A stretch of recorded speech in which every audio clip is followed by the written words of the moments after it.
Oi, gente, tudo bem? Então, dando sequência aos nossos estudos, agora a gente vai estudar calorimetria, tá? Calorimetria é a parte da física que é responsável pelo estudo das trocas de energia entre os corpos, podendo ser entre dois ou mais corpos e sua vizinhança, tá? Gente, olha essa situação. O que nós temos? Dois corpos diferentes, foram colocados neles dois termômetros, e esse Q nada mais é do que o calor que está sendo fornecido. Observe que a quantidade de calor que está sendo fornecido através dessas ondas de vermelho é como se fosse a mesma quantidade de calor, tá? O que deve acontecer quando fornecemos a mesma quantidade de calor para dois corpos? Observem que são dois corpos diferentes, né? O que será que deve acontecer? Bom, gente, nós vamos dar início ao estudo de capacidade térmica, tá? O que deve acontecer? Pode acontecer que esses dois corpos, eles adquirem variações de temperaturas diferentes, tá? Então, observem através desse primeiro corpo de amarelo, a variação de temperatura representada por ΔT está bem maior do que esse outro corpo que tem uma variação de temperatura menor, tá? Então, esse tipo de situação é estudado em calorimetria, tá? No caso específico é a capacidade térmica que a gente vai estar estudando agora. Gente, sendo assim, imagine essa situação. Você vai lá e coloca dois recipientes iguais, tá? Dentro deles você coloca quantidades diferentes de um líquido. No caso aí nós temos água. Então esse primeiro recipiente tem metade de água e o segundo recipiente está com o dobro de água, certo? O que será que acontece se você colocar esses dois recipientes sobre a chama de um fogo, ou seja, recebendo a mesma quantidade de calor? O que será que acontece? Pensou um pouquinho, né? Então, é fácil a gente notar que esse primeiro recipiente que tem a massa menor, é fácil você perceber, tá? Que esse primeiro recipiente ele vai sofrer uma variação de temperatura maior do que o segundo, ok? Então, estamos falando de capacidade térmica, que é uma característica do corpo, gente, não da substância, não do material que constitui. Dois corpos formados pelo mesmo material podem ter capacidades térmicas diferentes. No caso, nessa situação aí, a gente tem massas diferentes do mesmo material. Sendo assim, o que nós vamos fazer agora? A gente precisa calcular, precisa determinar o que é capacidade térmica, tá? Então, para isso, a capacidade térmica é representada pela letra maiúscula C. E ela relaciona a quantidade de calor representado pela letra maiúscula Q e sua variação de temperatura, tá? Então, aí como exemplo, nós temos essa seguinte situação. Imagine que você tem um bloco e esse bloco está recebendo uma quantidade de calor que eu estou representando aqui por Q igual a 40 cal. E em virtude disso, a sua temperatura, que era de 26 graus Celsius, aumentou para 46 graus Celsius, né? Então, se você calcular o ΔT, lembrando que ΔT é a diferença entre temperatura final e temperatura inicial, tá? Então, nessa situação, se você calcular o ΔT, você vai fazer 46 menos 26 e vai encontrar 20 graus Celsius, tá? O que eu quero fazer nessa situação? Eu quero determinar qual é o calor específico dessa substância, desse bloco, tá? Para eu fazer isso, o que eu vou fazer? Eu vou substituir, né, nesta fórmula da capacidade térmica, tá? Então, substituindo, capacidade térmica é quem?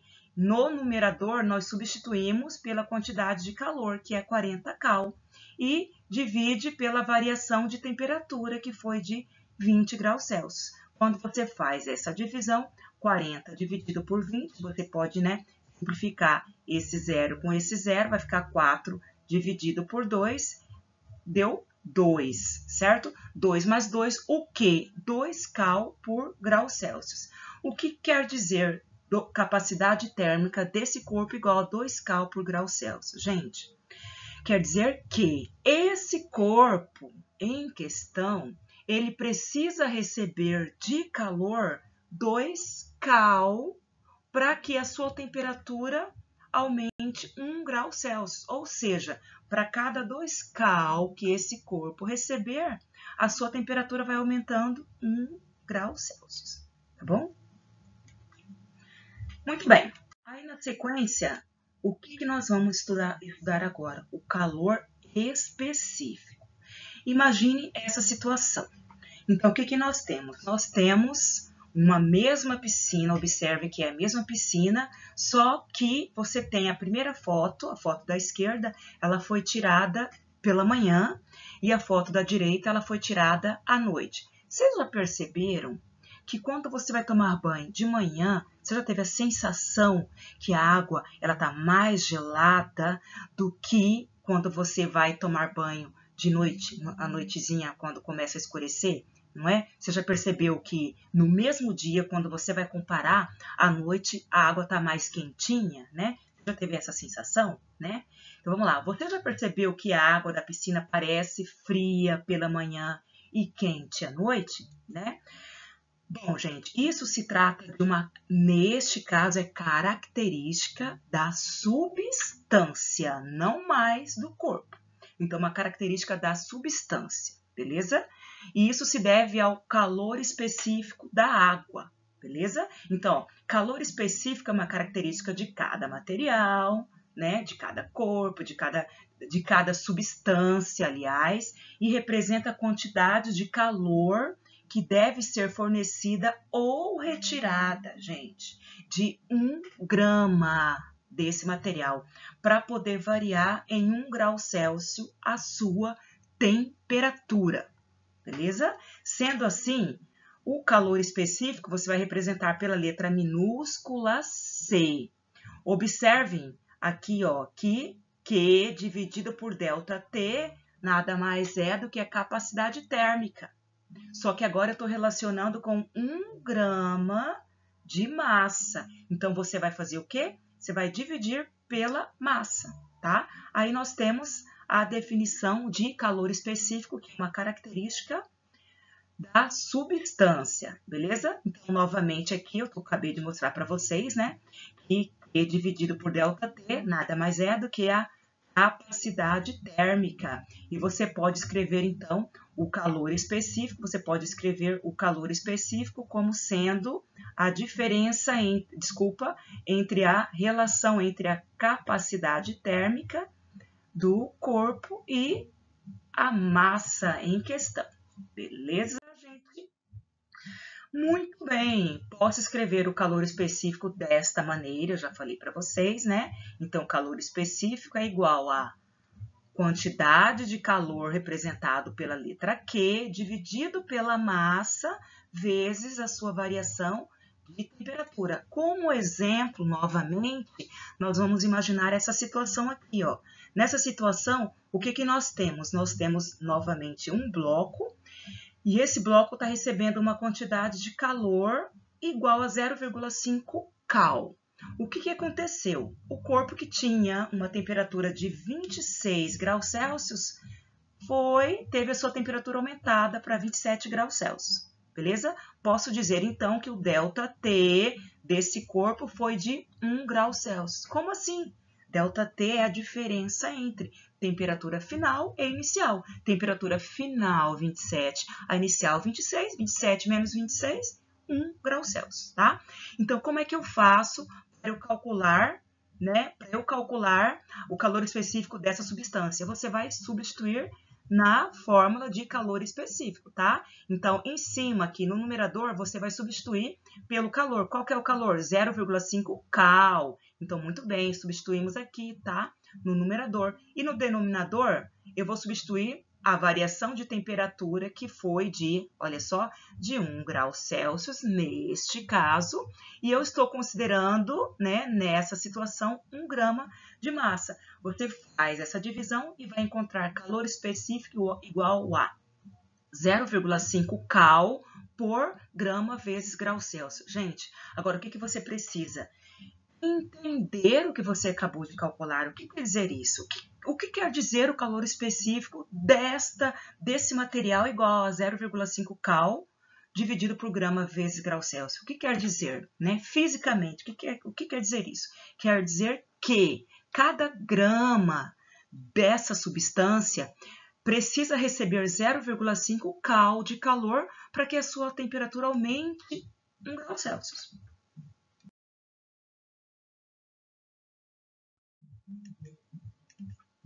Muito bem. Agora a gente vai para uma aplicação. Então, essa aplicação, a gente tem esse exercício, né? Ele diz assim: massas iguais de 5 líquidos distintos, cujos calores específicos estão dados na tabela adiante. Encontram-se armazenadas separadamente e à mesma temperatura, dentro de 5 recipientes com boa isolação e capacidades térmicas desprezíveis.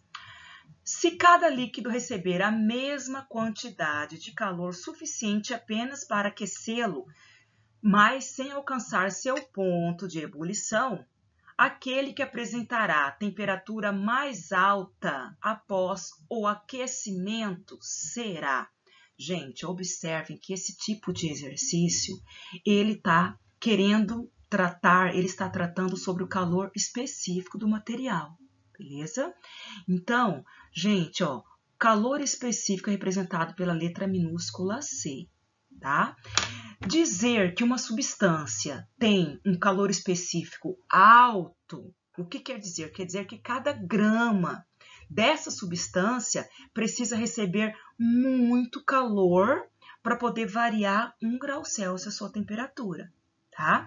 E dizer que um corpo, né, uma substância tem um calor específico baixo, o que quer dizer? Quer dizer que essa substância, cada grama dessa substância precisa receber pouco calor específico para poder variar a sua temperatura em 1 grau Celsius, ok?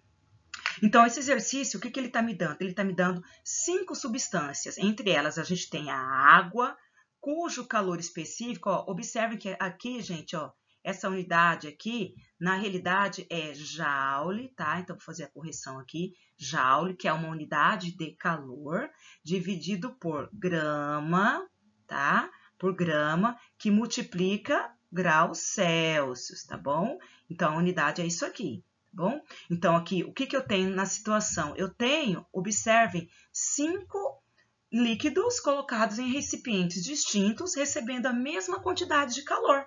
O que o exercício pergunta? Qual deles vai sofrer uma variação de temperatura primeiro, né? Uma maior variação de temperatura. Qual deles? Então, olha só, a água tem um calor específico igual a 4,19 joule por grama vezes grau Celsius. Então, a água de todas é a que tem o maior calor específico. Sendo assim, a água ela precisa receber muito calor para poder cada grama aumentar 1 grau Celsius. Então, você já descarta a água, tá? E aí, a gente vai olhar as outras, né? Aqui tem o menor calor específico. Observe que é o mercúrio, 0,14. Quer dizer que o mercúrio precisa receber 0,14 joules de calor para que cada grama de sua temperatura aumente 1 grau Celsius, beleza? Então, a gente encontra, assim, para esse exercício, que a resposta é o mercúrio, ok? Uma curiosidade, então, a gente acabou de falar aqui, né, que caloria, uma caloria, ela equivale a 4,18 joules, beleza? Então, normalmente, o que nós temos? Que 1 quilocal, você quando vai pegar um alimento, você vai olhar a tabela nutricional, normalmente aparece lá em quilocal. Esse K representa 1000, tá, gente? 1000. Então, 1 quilocal nada mais é do que 1000 calorias. Aqui a gente tem uma tabela, né, com alguns calores específicos, certo? De algumas substâncias a 20 graus Celsius e temperatura de 1 atm. Então, nós temos, no caso aqui, alguns sólidos, exemplos, chumbo, tungstênio, prata, cobre, alumínio. E aí nós temos, primeiramente, representado aqui, o calor específico em cal, tá? E aí, na sequência, a gente tem aqui a comparação já em joule. E observe que não tá, no caso, em grama, tá? Em quilograma. E nós temos aqui também joule por mol vezes Kelvin, beleza? E nós temos também alguns outros sólidos, latão, nós temos alguns líquidos. A água doce, gente, olha que interessante, a água doce, ela tem de calor específico, se eu for olhar aqui, ó, 1 cal por grama vezes Kelvin, tá? Ou também 1 cal dividido por grama vezes graus Celsius. Observe que de todas essas substâncias, a água doce é que tem o maior calor específico, ou seja, cada grama dela precisa receber muito calor para poder aumentar 1 grau Celsius, tá? Muito bem, sendo assim, agora vocês estão prontos para praticarem. Até mais, até a nossa próxima aula.